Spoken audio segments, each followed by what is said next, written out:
Hello, my name is Wyatt. This is my audience for my speech. Okay, so this is about how God saved me from a very bad situation. So it was October of 2022, and I gave my life to Christ. I did not make it as serious as I should have. Nonetheless, I made the decision. About 10 days later, I had a bunch of people over for a football game. It was Tennessee versus Alabama. And one of my friends had a girl come over that night. And we hit things off, and we talked for a while, and she seemed pretty cool. And at first things were great, and I was really happy. And I thought that, I almost thought in my head that God put her in my life as a reward for giving my life to Him. And I was really happy, but I would soon learn that this was not the case. As time went on, she started to show her true colors. She started to manipulate, to control, and make me feel unworthy of her. And instead of pushing me closer to where I needed to be, she started pushing me further and further away from my family and my friends, and most importantly, God. She would use me whenever she needed it. And it got to the point where I almost in a way was demoted to a side piece more than anything.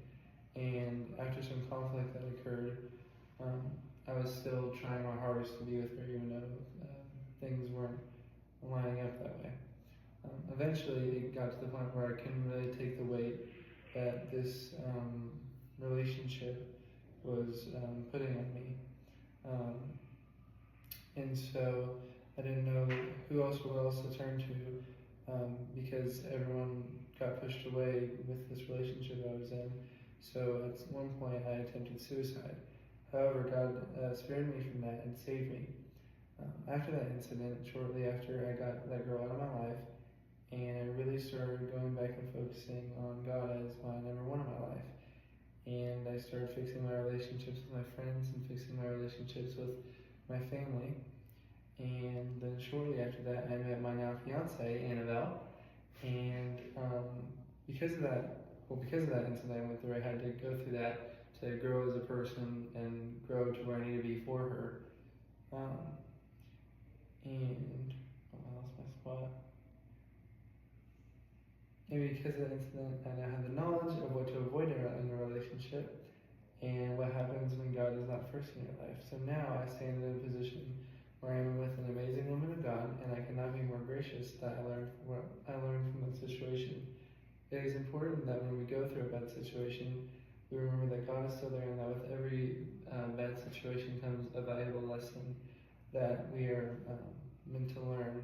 Whether it can seem like there isn't any lesson at all, there's always some glimpse of hope and joy in any bad situation. Thank you for listening to my speech. Here's my audience.